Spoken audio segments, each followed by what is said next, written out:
Getting divorced is one of the most traumatic life events you can experience. And lawyers can either lessen that or lawyers can make it worse.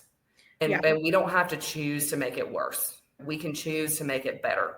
We can choose to make it as seamless as possible for the clients. We can choose to lessen their discomfort. Welcome to the Herlihy Family Law Podcast, your trusted source for expert insights on navigating family law matters with clarity and care. Whether you're tackling tough decisions or seeking guidance for your family's future, we're here to help. Let's get started. Welcome back to the Herlihy Family Law Podcast. I'm your host, Alison Herlihy, and this month is a really special milestone for me. September marks 20 years since I first started practicing law. It's hard to believe 2 decades have gone by, and I thought this would be the perfect time to reflect on how the practice of law has changed, what I've learned along the way, and what the future might hold for the next generation of lawyers. To help me do that, I'm joined today by my friend and colleague, attorney Anna Eden. Anna's at the beginning of her career in family law, so together we'll look back and look forward, sharing our different perspectives on this profession that we both love. Sometimes we do and sometimes we don't. Yeah.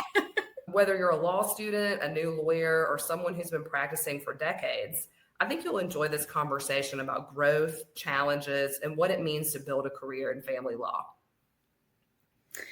Yeah, Allison, I'm looking forward to having this conversation with you. I have got some questions for you to start out with, if that's okay. What first inspired you to pursue family law when you started practicing? It was a few different things. I think from when I decided that I wanted to be a lawyer, I knew that family law was what I wanted to do. And the things that drew me to this profession is a lot of people in my family work in like helping professions in general. We have a lot of healthcare workers, teachers. Both my parents are mental health professionals. Giving back and helping people is just part of the milieu that I grew up in. My parents also went through a pretty acrimonious divorce when I was at the end of high school, beginning of college. And what I observed and experienced through that process certainly influenced my decision. Also, one of my first jobs when I was in college and graduated from college was I worked at Penelope House, which is our local domestic violence shelter. And I learned a lot about just the horrific effect that kind of violence has on families. And I wanted to help and make a difference and help people through what's one of the most difficult processes in their lives. What would you say was one of the biggest challenges that you faced when you look back on your beginning or your early years of practice? One of the biggest challenges? That's an interesting question. I know as a young lawyer, one of the biggest challenges was older lawyers not wanting to listen to you and thinking that you don't know what you're doing or what you're talking about because you're young. So you definitely, when you're like the new kid on the block, you can get a lot of resistance from more experienced people. So I try to be cognizant of that myself when I'm a lawyer, when I deal with other professionals. I guess some other challenges would be I originally worked for another lawyer, and after a few years, they made the decision to open my own firm.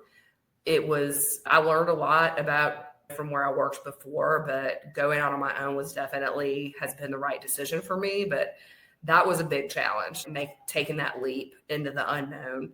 And then throughout the years of having my own firm, just the changes we've made with growth and everything else, having to learn a lot more about being a manager than practicing law. That's not something we get to learn in law school. So those things have all been challenges along the way. Trying to maintain like a good work-life balance is a challenge too, especially if you care a lot about what you do and we're dealing with people's lives and their children. And it can be hard to take a step back and allow yourself to rest and recover. So that's been a challenge too. That's an ongoing challenge. Yeah. How has the practice of family law changed the most since you started 20 years ago? So this is going to really age me, but the biggest change was when I first started practicing law, we did not have electronic filing. We had paper filing. So if you wanted to go file a motion with the court, you would have to make 4 copies of everything that you filed. No, that's not true for motions, I don't think. You'd have to have the original, you had to sign it, and they would check and make sure the one you were giving them was actually the one with your original signature on it. You'd have to make an extra copy and ask them to like date stamp it and give it back to you. You can imagine nowadays people file briefs and file motions at 11 o'clock at night and stuff like that. But like, I remember one time in particular, when I was first practicing law, we were filing a motion to alter, amend, or vacate, which has a 30-day deadline. And we were filing it at 4:59 p.m. on the 30th day. And I had to like leap over the velvet rope in front of the elevators at the courthouse and go up there to get it stamped that day because it had to be filed. That sounds so that's been a huge change. Electronic filing has been a game changer. Everything went electronic. I think in 2007, if I remember right. Most of my career has been electronic, but I still remember the olden days. Is there any particular case or fact pattern or scenario that you've encountered in practice that has shaped you in a lasting way?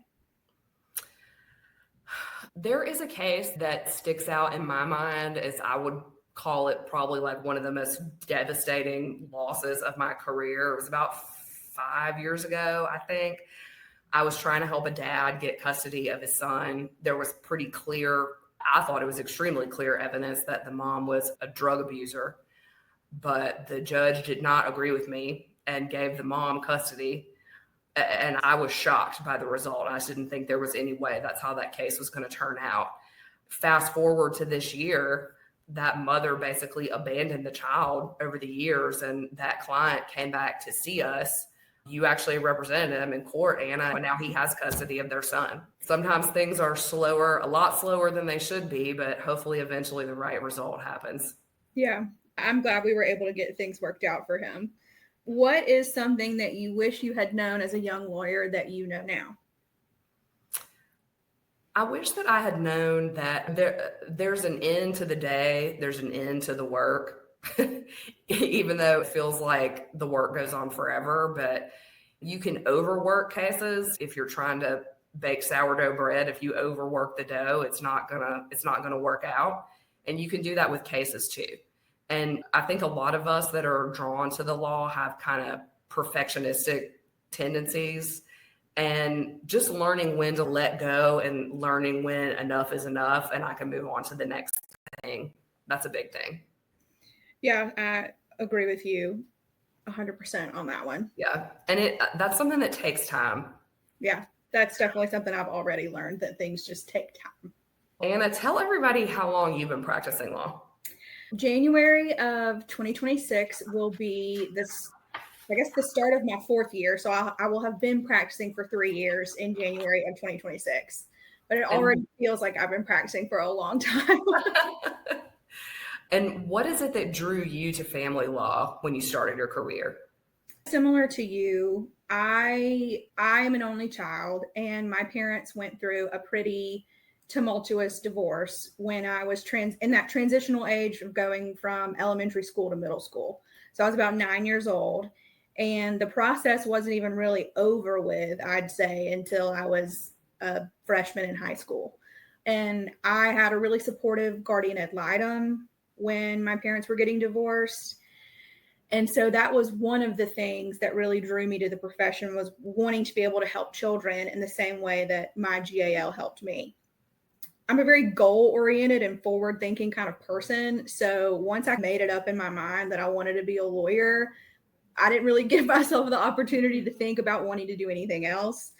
But I have always felt drawn to family law through times in law school when I did clerkships. I worked at a family law firm, and I had the fortunate opportunity to clerk for one of our judges. And I really got to see firsthand what it was like to practice family law, specifically in Mobile. Our specific bar that we work with, all the lawyers have a really good relationship with one another for the most part. So it makes practicing this type of law a lot easier when you know that your colleagues are respectful of one another, because it can be challenging just to be a lawyer because everyone just automatically assumes that you want to fight all the time or you're really good at arguing, and that's not necessarily what it has to be. So yeah, that's what got me here. Yeah. What has surprised you the most about the reality of practicing law versus what you expected, like when you were in law school? Wow. Really, if I can be honest, law school does not prepare you really at all for practice. I know, that's so true. I don't know anything. People call young lawyers baby lawyers for a reason, because when you're in law school, you're so focused on learning the theory of the law or why laws are the certain way that they are today, where precedent came from. And it's not really until the end of your law school career that you focus on more practice style classes, like a depositions class or a class about mediation. And stepping foot into a courtroom for the first time versus being in law school, I really didn't know what to expect. It's not like what's on TV either. It's just there are a ton of differences. But the most surprising part really was just that law school did not prepare me as much as I thought it would have about what it's like to actually practice as a lawyer. I remember the first time that you went to court by yourself here, and it was a default judgment, which is the other person doesn't show up. So, Yeah. and then you came back to the office and you were like, I won. Yeah. The queen of default judgment is always winning. Oh, it's funny. Yeah. What are your biggest hopes and goals as you look ahead to the upcoming years of your career?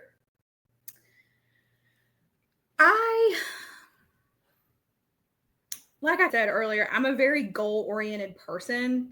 So my hope, and I've expressed this to you already, is that I can help you transition into retirement over the next 10 years and learn what it means, or I don't really know how to say this, learn what it takes to manage a law firm, to run my own practice.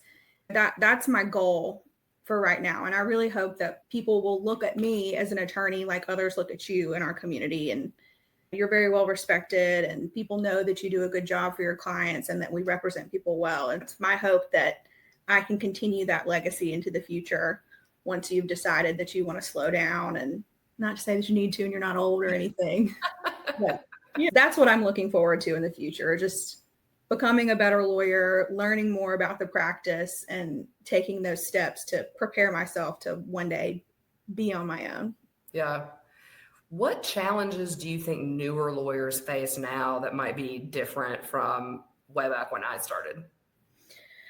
So I thought about this as you were talking about technology, because I have found that how things are in Mobile County, at least right now, we're fortunate enough that everything is electronic, especially when it comes to introducing evidence or using exhibits in court. But there are some counties and some courtrooms that don't have that. And so technology can really become a crutch for younger lawyers. And when you're so used to saying, Judge, can you please pull up exhibit number, whatever, it's not the same steps and processes that you follow as when you're going to introduce a physical piece of evidence in court. And so it can be tough when you're so accustomed to doing something the easy way or the electronic way, when having to do it the old school way. I also think that there's going to be in the future more of a challenge for younger lawyers because of the dependency on AI. And with law school and also newer lawyers, it can be easier to rely on AI to write briefs or to research case law. And if you don't know how to do you don't have the basic foundation skill to do legal research on your own and come up with your own legal writing, it's not going to serve you well in the future.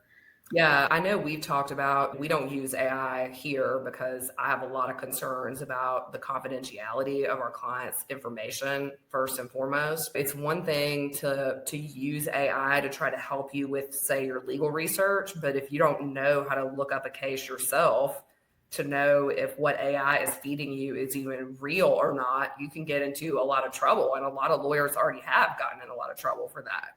Yeah. And I have no desire to ever be in that camp of people.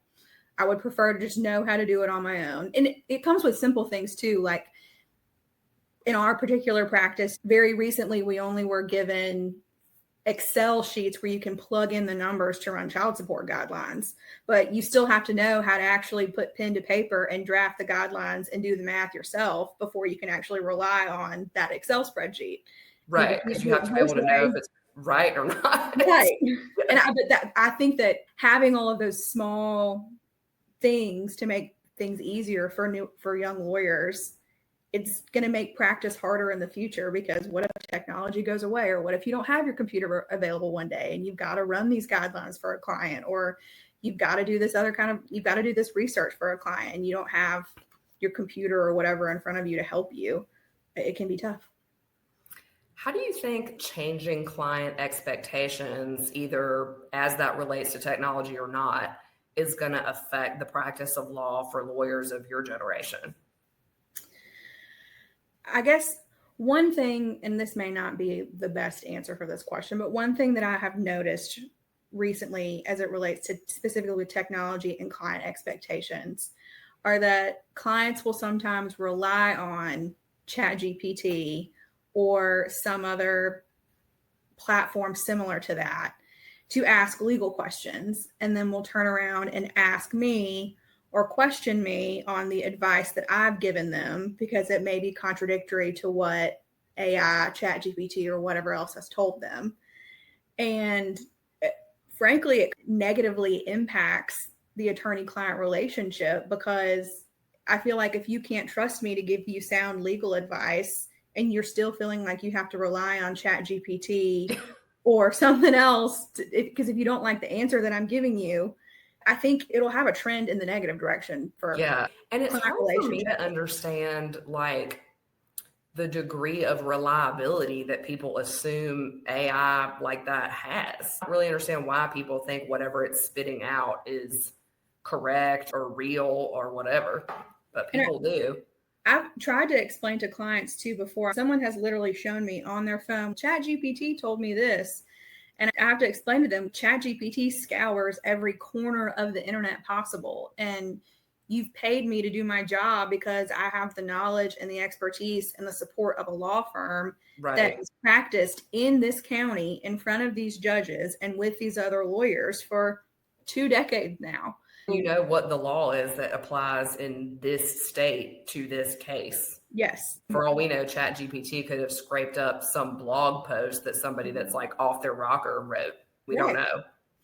And I think that it will, as long as clients understand on the front end that ChatGPT or other similar platforms are not reliable when it comes to seeking legal advice, I don't think that there will be a problem. But if the more people become dependent on it when it comes to stuff like this, I think it can have a pretty detrimental impact on attorney-client relationships and being able to manage your client's expectations. One thing that sticks out to me as being different is, and this applies obviously not just to the law, but just like work in general, with the prevalence of like email and electronic messaging and stuff like that, there's this assumption that everyone is supposed to be available all the time. We try to set clear expectations with our clients on the front end that if you send me a message at midnight, I'm not going to read it at midnight. We have to sleep sometimes. We've got lives and we've got families too. We've got friends. Yeah. Also, if there's an emergency that happens at night or on the weekend, obviously like your judge is not going to be there reading motions that you file. They work regular business hours. So, that is definitely something in the area of client expectations that you have to be really clear about. And when you set the expectation, like you say, if you send us an inquiry electronically or you call, you're going to get a response within 24 hours. Right. And that's a promise we make to clients. And so when you make that promise, you need to make sure that you do it. Right. That's really important. How do you feel like you stay grounded when the work gets emotionally heavy? I'm a big fan of therapy. I started seeing a therapist before I started law school because everyone tells you how mentally taxing law school can be. And I wanted to get something started on the front end to help make sure that I was able to stay clear-headed and focused while going through that really challenging period of time. And I have continued to see a therapist because it's one of those things where we particularly are dealing with people that are going through really emotional situations. And it can be tough to not allow your own personal emotions become commingled with your clients. And I have found that regularly attending therapy and making sure that I practice mindfulness, and that I just take moments when I need them throughout the workday, like if it's going for a walk around the block or walking across the street to get a coffee. Just when I feel myself getting overwhelmed, I will literally step away from my desk, from my computer, and just go outside and get some fresh air. And that combination of things is really helpful. Yeah. What about you? I know everybody knows that yoga is such a huge part of my life. I own a yoga studio too. I've been teaching yoga for 9 years. And the practice of yoga and meditation and mindfulness, all those things, breath work, those have been so influential and just powerful tools for me in getting through this, because it is hard. Like, you almost can't overstate how stressful this kind of practice can be. I remember my first few years of practicing law were extremely stressful, like to the point that I was like, did I make a mistake? Yeah. But as the years have gone by, I've learned how to like set boundaries between my work life and my personal life, and try not to take work home with you, to the extent, obviously, you can't ever totally shut off that valve or your mind. Yeah. We've all woken up in the middle of the night thinking about a case we tried or something. Had a stress dream. Yeah, a stress dream. People are chasing me out of the courthouse. Yeah. But those kind of tools are so helpful, like not looking at your email before you go to bed. A lot of it is simple things, but they're really powerful things. Yeah. I do have those moments right now. I've only been practicing for just shy of 3 years. And I have those moments where, am I doing what I'm really supposed to be doing? But there's always something, when I have that thought, there's always something that happens usually at work that reminds me, this is what I'm meant to be doing. I do really love this job, even though it has its challenges. It really can be a lot. And I think that a lot of people overlook that, for sure. Yeah. What role has mentorship played for you so far in your career? That's an interesting question. I would say, like, when I first decided to open my own practice, there were a couple other lawyers in particular that I reached out to, because like I said earlier, that's a pretty scary thing to do. You think, am I going to get fired if I get found out what I'm doing or whatever? Yeah. And you don't want bad blood or anything like that. And plus, going from being an employee somewhere to owning your own business is just a huge thing and a huge difference. And there were a couple people that I could rely on that helped taught me through making that leap. And I really appreciate that. That's the thing that jumps out to me the most. Yeah. What about you? I'm fortunate enough. Where's where you heap praise on me? Just yeah. kidding.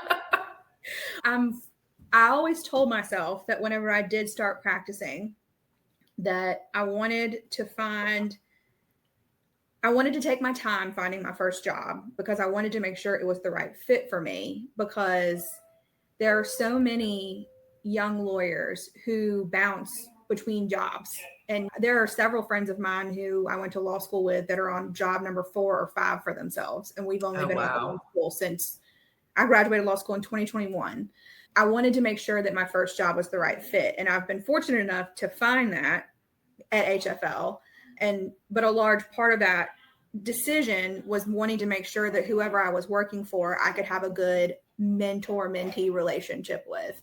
And I have that with you, but there are a couple other lawyers too that we practice with that I can also call when I need some kind of guidance, or if I'm like, I'm just really dealing with a super tough case right now, I'm not balancing it well, or everyone's ticking me off, and they can help calm me down and bring me back to center and say, we're doing this for a reason. This happens to everybody. We all play armchair quarterback every now and then, thinking we could have done this different. We could have done this better. But I'm just very thankful for the mentorship that I have, because I have it at work, in the courtroom, and outside of the courtroom, all from people within our profession. And that's something that I certainly do not take for granted, because there are a lot of other young lawyers who don't have that. And it shows, because I feel like I wouldn't have the knowledge that I have today without your guidance, or Walter's guidance, or even Heather, our paralegal, because she knows so much more than I do sometimes. She knows a lot. Yeah. So I'm just very grateful for the support and mentorship that I've received from the last 3 years. One conversation that really jumps out at me that's related to this is I remember, I think it was around the time that I first opened my own practice and talking with one of our former domestic relations judges, Judge Banks. And I didn't feel like I had a particularly close relationship with him or anything of that nature. But I remember he said to me one day something to the effect of, just remember, like, the cases that we see litigated here in court are the worst of the worst things that people do to each other and how people behave. And there's nice people out there and there's normal people out there. And he said, don't let this practice make you forget that. And I've always remembered that. I thought that was really powerful. Good perspective. Yeah. That really is. How would you define success for yourself after 20 years?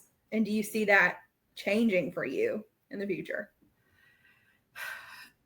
At this point, you mentioned earlier, like, my long-term plan is I want to retire in 10 years. And so I'm entering like the last third of my career, which is a weird place to be. It's weird. I don't know how else to describe it. But what's important to me is I look at this law firm as like a legacy that I've created where, and obviously I didn't do it by myself. We have a wonderful team here, but that one of our main goals is to try to make the process of getting divorced or going through another family law matter as to not make it be the worst thing that's ever happened to somebody. Yeah. And because the research is really clear that getting divorced is one of the most traumatic life events you can experience. And lawyers can either lessen that or lawyers can make it worse. And we don't have to choose to make it worse. We can choose to make it better. We can choose to make it as seamless as possible for the clients. We can choose to lessen their discomfort. We can choose to terrorize them, or we can choose to lessen their fears. And what my goal is that we've created something here that like works and lives into those values. And that is going to continue on in that way, whether I'm here or not. Yeah, absolutely. What about you? I already said it. I feel like I've told everybody I want to continue that legacy. I think what you've built is something that is very well respected.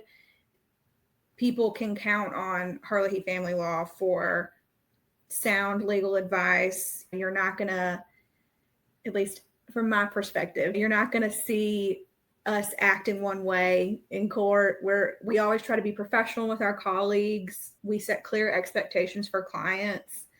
And we, like you said, we try to make this as seamless of a process as possible for people.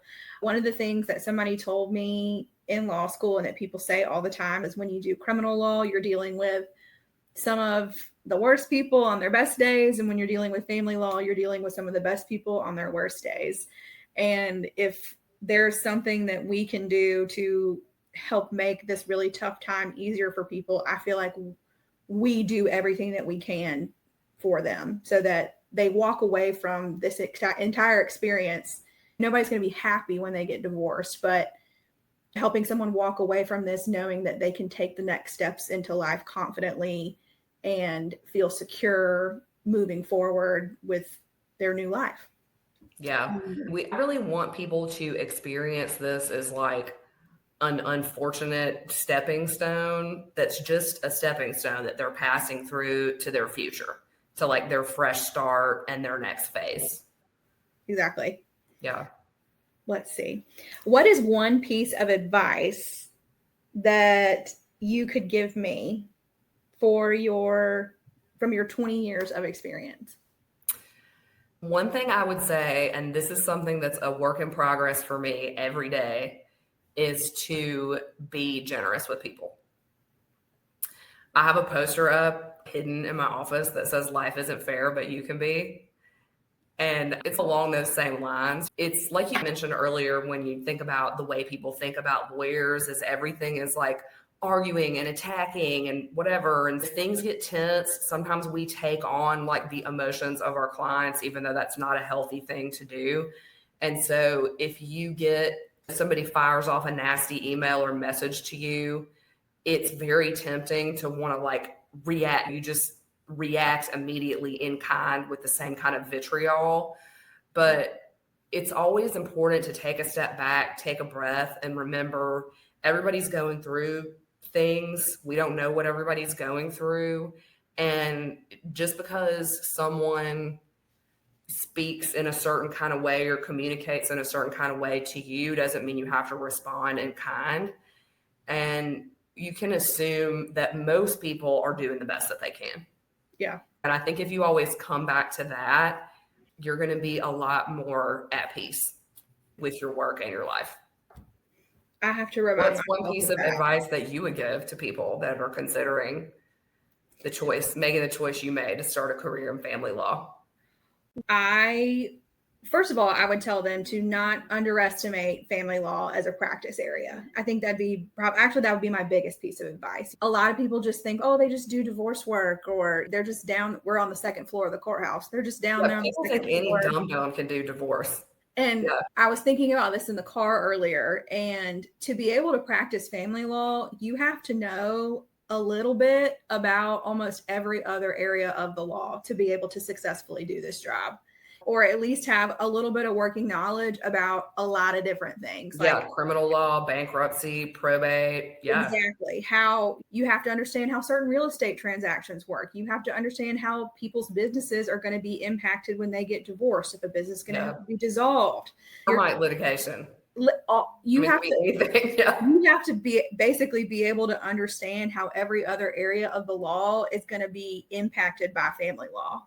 And I think another thing that's really challenging too, I wouldn't say it's challenging, but one thing that's interesting to remember is that family law is a type of civil law. So down on the second floor, we're dealing with the same rules of civil procedure and the same rules of evidence that every other civil litigator is dealing with on the 6th and the 8th floors of a courthouse. Yeah. You know how much our judges love it when a lawyer that usually practices on a different floor comes and says, oh, I have to be in circuit court. Domestic relations. You're in circuit court right now. Exactly. Yeah. And it's also, I think a lot of people have the misconception that just because divorce cases aren't heard or family law cases aren't heard in front of a jury, that the trial practice is not as intensive. But I would say that is untrue. It is, to me, almost more difficult to try a bench case than it is a jury trial, because with a jury trial, there's a little bit of, I don't want to use the word flirtation, but you've got to be able to woo the jury a little bit. And the jury doesn't necessarily have to understand or argue the complexities of the law like we do to make sure that our point is sound to a judge who already knows the law and what's going on. And you clerked for some other judges in circuit court outside of domestic relations earlier. So you've seen that from both sides. Yes. And it's wildly different down on the second floor. It really is. But I firmly believe that family law is an underestimated area of practice, and that if you are a young lawyer and you're a law student, or you're looking to make a shift into family law or explore family law, make sure you take the time to clerk for a family law firm, clerk for a judge that hears domestic relations cases, because it is a lot more complex than you would expect it to be. Yeah, I think that's so true and a great point. Yeah. Some caveats: you have to enjoy or be able to deal with people, because your client's not like Alpha Insurance or a car dealership or whatever. Your client is a human being, right, who's terrified that they're going to lose their house or lose their kids. So you definitely have to be willing and able to deal with the complexities of people's personalities and emotions. But in terms of just the sheer, like, the legal knowledge and ability that you have, I think this is one of the most challenging areas of practice that exists. And because you can do everything. You're going to be doing research. You're going to be doing complex discovery. You better like litigating, because you're going to be in court a lot if you do family law. I remember one of the first couple years after I graduated from law school, I went to a concert or something in Birmingham, and a bunch of my law school classmates were there. And the majority of them had gone to work at big civil firms. And they were all like, oh yeah, it's been so busy. I've been to court once this year and twice last year or something. And I was like, I was in court 5 days this week. So it's just a different world. Yeah. If you really like doing redlining contracts, go ahead. Like, you can spend all your days doing that. But I think what we do is way more fun. Yeah. And I mean, It's very fulfilling. we even still deal with contracts on our own, right? Because with the way that relationship and family dynamics are changing right now, we've had some people come in and they're not getting married, but they want to do a cohabitation agreement. So it's like, we're sitting up here drafting contracts from scratch for people. And if you don't have that foundational knowledge of how to draft a contract and what contract law is, you're not going to be able to successfully provide that for your client. Yeah, 100%. And like, the statistics are out there that fewer and fewer people are getting married. We're ready to change with the times. They keep changing with the times. Absolutely. Anna, what are you most excited about for the future of your own career? I'm excited for the changes that are to come with Herlihy Family Law. I love how much the firm has grown since the 3 years that I've started here. And I'm really excited to continue to learn and to continue to grow my own practice and to become a better lawyer. I really love what I do, and I like being good at what I do. And so that only comes with experience and practice and good mentorship. And I'm already on a positive path, and I just can't wait to see what the future holds as I continue down this path that I'm already on. That's great. That's what I'm excited for. Anna, thank you so much for joining me today and sharing your perspective. I feel like this was a really interesting conversation. I hope other people think so too. Yeah. It's been just really a joy to reflect on my 20 years of practice while also hearing about your goals and your insights on this early part of your journey as a lawyer. As I reflect on this milestone, I'm so grateful for the clients that I've had the privilege to serve, the colleagues that I've learned from, and the opportunity to continue growing in this work. I'm excited to see where the next generation of lawyers like Anna will take the practice of family law. Thank you to all of our listeners for tuning in. If you enjoyed this episode, be sure to subscribe so you don't miss future conversations. And feel free to share this episode with a friend or a colleague. Here's to the next 20 years, and to all of us continuing to learn, grow, and serve families with compassion and dedication. Until next time, thanks for listening. See ya. Thank you for tuning in to the Herlihy Family Law Podcast. Remember, you don't have to face family law challenges alone. Visit HerlihyFamilyLaw.com or call 251-432-7909 to learn more.